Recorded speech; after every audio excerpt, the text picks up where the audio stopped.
Hi, Shiri here, and I am in an update. It has been a while since I uploaded a new video, and that is because I have been dealing with a lot of personal changes and transformations that still have something to do with my core beliefs and sharpening my vision, because I always think about what is the highest value I can bring and what are the values for me. And I came about with this concept of grounded manifestation. Why grounded? Because oftentimes we see manifestations in the heart, the feelings, and in the thought, the belief system, and those are very, very important chakras to balance and open when we think about manifestation. Also, of course, the existence, the ego, the healthy ego, that is the solar plexus, solar chakra. What we often miss, I think, is grounding. And you see a lot of people supporting grounding, but they don't quite talk about grounding and manifestation so much. And that's the thing, that manifestation is basically increasing well-being. You focus on why you want it because you feel in well-being, you feel at ease, you feel relieved, you feel happy, you feel joy, you feel enlightenment. Okay, so enlightenment is well-being. This is why people start talking about spiritual stuff in the mass media. This is how a business like Man Valley becomes so huge, such an enterprise, because people are willing to increase their well-being, so they're willing to open up to different belief system and coming to the heart, because they now see that this has practical implications on their day-to-day life. And that is why it's important to learn manifestation and to learn these techniques and to learn how practically to love yourself and to learn how practically to manifest with the density, the third density, that is material abundance. So for those who are more spiritually inclined, manifesting material abundance is more difficult. And also for all of those light workers, indigo children, starseeds, ADHD people, whatever you want to call it, if you are up above, then you may manifest a lot, because it's a lot of beliefs that are good for your manifestation, but you may miss out on certain surfaces that are necessary for your well-being here on this planet. So it's really important to ground.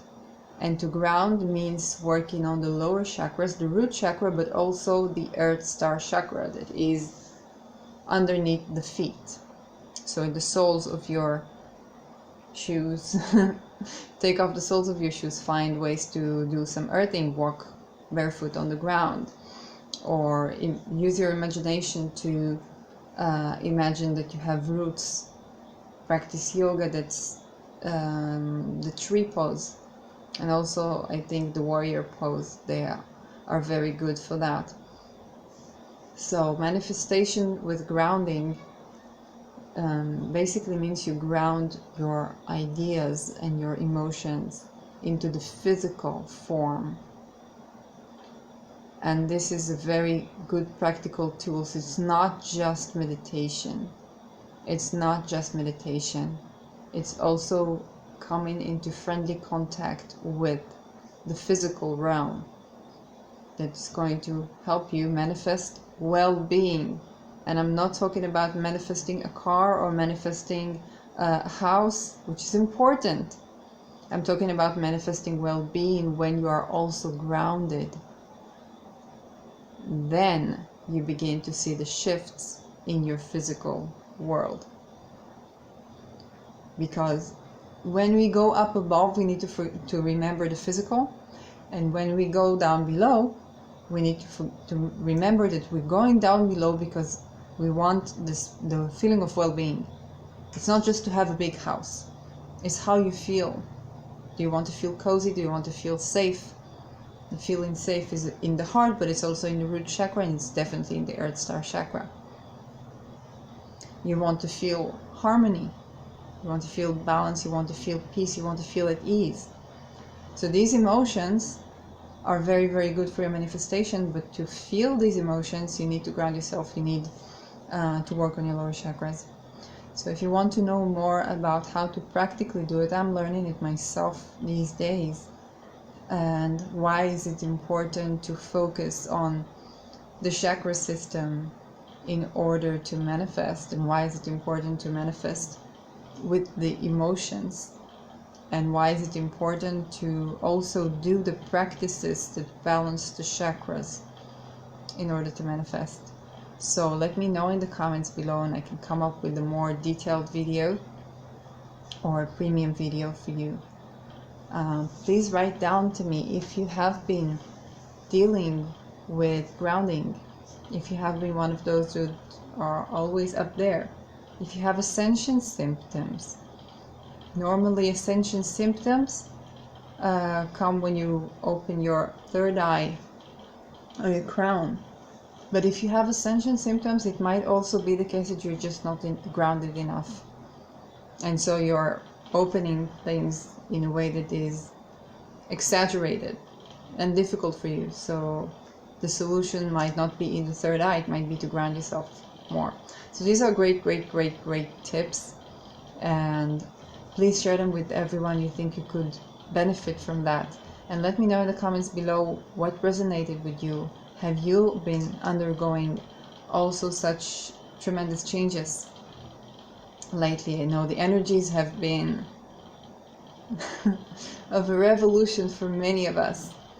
So I'm not going to talk about astrology because I think the whole world speaks about it, but you can, check out, as always, Raquel Spring. You can check out astrolada.com. You can check Molly McCord, which I really like, her intuitive energies. Ksenia Moore, for the astrological in-depth details if you're curious about that and why were the energies so tremendous. But for now, I'm just going to say I'm happy to be back, even though we're in the declining moon. The moon is becoming actually less and less visible. So usually I do it in new moon, around new moon, until the full moon. But it has been a while since I broadcasted, and I thought about this as a good chance to say hello. So I missed you guys, I missed your comments, I missed your questions, you know who you are, and I'd